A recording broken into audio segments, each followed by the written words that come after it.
the Japanese owner of the giant cargo ship that has been blocking Egypt's Suez Canal since Tuesday, has apologized for the disruption to global trade. Shiwei Kaisha says shifting the Ever Given is proving difficult, but it's working hard to resolve the situation. The 400-meter-long vessel became wedged across the canal after being blown off course by high winds. At least 150 ships are now waiting to pass through the vital waterway. Well, let's get more on this story from the VOA's Edward Yeranian in Cairo. Ed, thank you so much for joining us on Network Africa. What's the latest on the cargo ship blocking Egypt's Suez Canal? Yes, Tenny, I apologize because yesterday I had suggested that the Suez Canal authorities had finally dislodged the ship that was blocking the waterway or part of the waterway. But Egyptian media, which had made that suggestion, was wrong. So I guess we only rely on the sources we have, and those sources are not always correct. But anyway, the Egyptian media is saying that the Canal Authority is still trying to move the ship, refloat the ship, and they're trying to, I guess, to get sand away from where it is lodged in the bed of the canal. Several sources have, not Egyptian sources that is, have suggested that Egypt has requested help from companies in either or both Rotterdam, the port where this container ship was destined to arrive, and another source suggested a company in London. I don't know if either of those stories are correct, but given the difficulties the Egyptian canal authorities are having, it's probably likely they have appealed to some outside forces to give them a hand. You know, looking at some of those pictures that are coming out from the area, we understand that it might take weeks to move the cargo vessel. Ed, help us understand, what impact is that likely to have on global trade?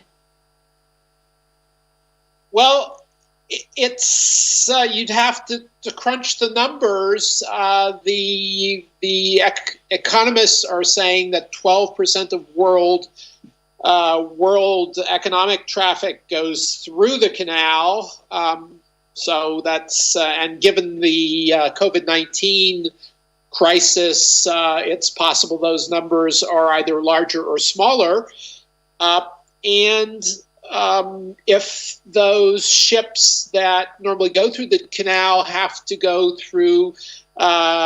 down around the Cape, apparently they're saying it would take 3 weeks for shipping to go that way. So it would certainly raise cost dramatically for a lot of companies. I'm not sure about the oil situation. They're saying that oil prices have gone up by $5 a barrel due to this temporary closure, or tough to say how temporary it's going to be. But in a lot of cases, there is oil that's in different places along the route. So many of these ships don't necessarily have to go that way. So it won't actually affect supplies and probably not affect prices ultimately as much as they're suggesting. You know, there was a similar incident in 2017 when a Japanese container vessel blocked the canal after it ran aground following reported mechanical issues. That incident was resolved within hours, but this latest one is proving quite difficult. What's unique about the MV Ever Given? Well, this particular ship is 1,300 feet long, about 400 meters, which is longer than the width of the canal. So if it wedges, it totally blocks the canal, whereas the other ship wasn't that long and it wasn't that tall as well. A ship that is this high, given the fact that it has 20,000 containers, give or take a few, is more susceptible to being pushed around by the wind. So that's probably, according to some of the canal sources, why it got wedged, due to the high winds that hit the extreme height of the ship, given the number of containers. But the previous ship was not as long, so it did not get wedged in as tightly. And the tugboats, which normally rescue ships that get stranded for one reason or another, are really, they look like little mites compared to this gigantic container ship. All right, then, Ed, thank you so much for bringing us up to speed. I mean, we do hope this is resolved as quickly as possible. Thank you so much for joining us on Network Africa. My pleasure, Tenny.